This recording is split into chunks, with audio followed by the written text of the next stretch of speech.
Welcome to the new YouTube channel. If you haven't already done it, hit the subscribe button to follow us all season long for updates and content. So happy that you're here. It's going to be a great year. Richard, let's move to the AFC. The Ravens take the top spot. They have a first-round bye, rightfully so. Probably one of the most looked forward to games of the weekend. How are they entertaining? But they are entertaining. Joe Flacco in the Cleveland Browns, fresh off the couch with the Coronas, the Taco Bell.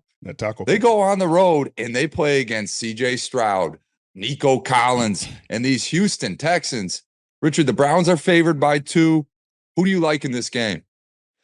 Yeah, that's a tough one, Mitchell, because it's such a great either way, the NFL's winning, Mitchell. Either way, you win. Either you got the young kid in CJ Stroud, who's overcome so much with a young coach in DeMeco Ryans, all these great foundational pieces that they drafted. It rarely works out this well this early. You know, you always talk about teams rebuilding through the draft and, hey, they got a few first-round picks and, you know, maybe they'll hit on one of them. Maybe they'll hit on 2. They've hit on almost all of them. They hit on CJ Stroud. Looks like they hit on Derek Stingley, who's having a marvelous season. Looks like they hit on Will Anderson. They traded for Laramie Tunsil. It just seems like a team. Nico Collins, I wasn't even thinking about Nico Collins. It looks like they hit on Tank Dell. In a team like this, Mitchell, again, a young team who doesn't know any better. It never looks like the moment is too big for CJ Stroud. Can be very dangerous, but this Cleveland Browns defense it's fierce. Not to be played with. These corners, they play man-to-man coverage. This pass rush, Myles Garrett and Zadarius Smith are going to be very, very much a problem for this Houston Texans offensive line. And offensively, they have weapons. I mean, Amari Cooper is kind of banged up with the Achilles, so you don't know what that's going to be. But they've run the ball well. And they've thrown it Njoku however you say it. I think that I'm saying it right. I don't mean to butcher his name, but he's had a Pro Bowl season. He's had a great rapport with Flacco. Seems like he's exploded even more in terms of statistics with Flacco at the helm. And if Flacco can somehow win, guess what it sets up, Mitchell? That rematch, it's going to happen, Richard. Matthew Stafford's in Detroit, for God's sake. You're going to see Joe Flacco in Baltimore. And that's probably going to be the reality. That's exactly what the NFL wants. Richard, it's wild to think that this team is without Nick Chubb. They're without Deshaun Watson. I mean, the two biggest names on this team haven't been part of it for weeks and months at this point. Yet Joe Flacco has raised this team to a new level, and I'm excited to watch this game, Rich. I'm really excited. No matter who comes out of it, both teams deserve it. And CJ Stroud's just one of those quarterbacks. If you're a fan of football, you got to be a fan of his game. He slings it. He's fearless. He's a great quarterback. Texans have got to be absolutely pumped up with their future here, whether they win this game or not. We already talked about it a little bit, but the Chiefs, they kind of limp in as well. They're going to be playing at home against the Dolphins, who have just been on a nosedive, somehow fumbled this division over to the Bills. The Dolphins, Richard, do they go in? Do they get it done? Does Tyreek come out victorious? I don't know. It doesn't. I don't think Tyreek comes out victorious. It'd take a big game from him. And we talked about it. They played earlier this season in Germany, and they had answers for Tyreek Hill. I think that was his worst game of the season. I think they're going to have answers again. So they're going to force Tua Tagovailoa to beat them with somebody else. Whether Jalen Waddle comes back or it's on the ground with a chain or Raheem Mostert, like they're going to force him to beat them with somebody else. And Patrick Mahomes has been, this is probably one of his worst statistical seasons. But again, in the playoffs, you cannot bet against him. He can show up in big ways. He's played big in big games all of his career. He's been outstanding in the playoffs, and I don't expect that to change today. I expect it to take a Herculean effort from the Miami Dolphins to come out of this game to leave Arrowhead with a win. And finally, Richard, the red-hot Buffalo Bills somehow, some way take on the Pittsburgh Steelers. I want to talk about the Steelers real quick before we get into this game, because this team was left for dead, man. And then Mike Tomlin somehow gets this team to rally around QB number 3 now, Mason Rudolph, who looks like he might finally be the answer.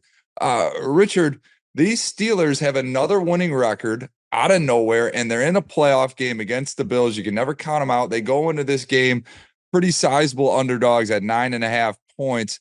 Richard, what do you think of this game? Do you like the Bills to come out on top?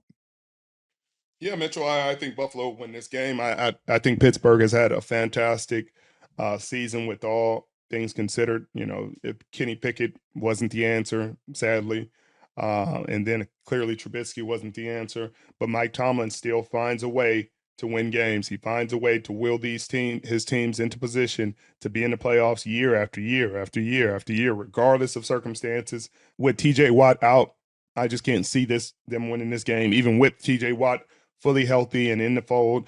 It was going to be a long shot for Pittsburgh to pull out a win, but it's been great. It's still a successful season for them. They made the playoffs.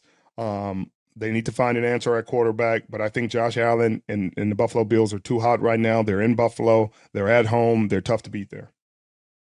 Well, that concludes at least our analysis of these matchups. Richard, before we go, I got to know, who is your AFC and NFC representatives? Let's take it. AFC Championship game, NFC Championship game, and then Super Bowl participants. Who do you think is going to make both of those games and then the Super Bowl?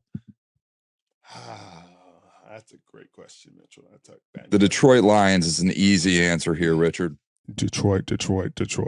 I have the Dallas Cowboys playing the San Francisco 49ers. Unfortunately, Mitchell, oh my God. I don't want to jinx Detroit. Every time I give them this kind of respect, Mitchell, what happens. So maybe if I don't jinx them, they'll go and they'll win it. On the AFC side, I got Buffalo and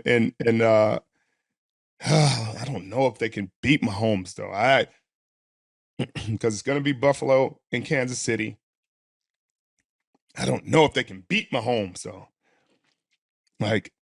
Everything considered, I know that he's having a down year, but I just don't know if he can beat Mahomes. Mitchell, just don't know. Mitchell, it's like Freddy Krueger. That's his Jason Voorhees. That's his, you know what I mean? That's the one, Mitchell. That's the hill he has to climb. That's his Goliath. That's the dragon he has to slay, and he has not slayed him, Mitchell.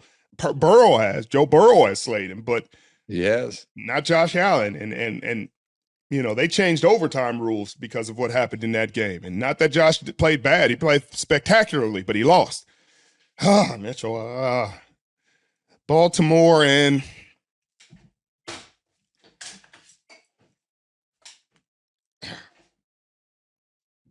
Mitchell, I don't know if he can beat him, Mitchell.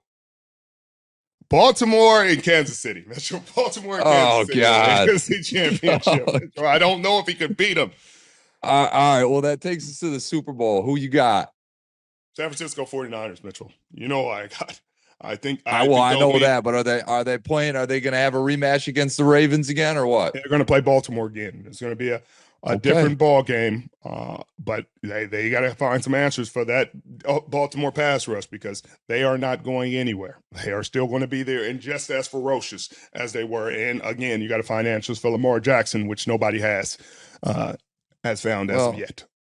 I respect it, but I'm gonna paint a little bit different picture for you because I got to get on record with my prediction here. All right. Okay. I think the Detroit Lions win in commanding fashion against the Rams. When I say commanding, I think they're going to win by 8+ points. They're going to be on a hype train leading into playing the Dallas Cowboys, where they get their rematch. They get the old Brad Allen replay special. The Lions end up winning in dramatic fashion in Dallas. Go on to face your San Francisco 49ers. This is where it's going to get tough, Rich. These teams match up really well. Niners are obviously superior in a lot of different angles defensively. I like the Niners to advance against the Detroit Lions. But then, you know what? I think it is Josh Allen's time to shine coming out of the AFC, Richard. No, you don't believe that. You talked about him taking down Goliath. He's going to take down Goliath and Patrick Mahomes, and then they're going to shock the world, beating the Baltimore Ravens, the red-hot Ravens. They will play against the San Francisco 49ers. Richard, I'll take it one step further. It is Josh Allen's year. he's going to win this. The Buffalo Bills come out victorious over your San Francisco 49ers. He becomes the talk of the town, next year's MVP favorite, etc. It is Josh Allen's time to shine. I'm dying on that hill, Rich. Mitchell, that's a tough hill to die on. It's going to be a lonely hill, Mitchell. There's not going to be a lot of people that join you on that hill, and I definitely won't. If you think Josh Allen is going to slay not only Patrick Mahomes, but you think he's going to slay Lamar Jackson and then the 49ers. Mitchell, if he goes through that gauntlet and wins those, there's going to be some conversations this offseason, no question about it. I don't think he will, but I just want to become part of Bill's Mafia at the end of the day, Rich. That's my only goal here. There are going to be a lot of people jumping through tables if he gets on this kind of run, Mitchell. There'll be a lot of tables broken in Buffalo for sure.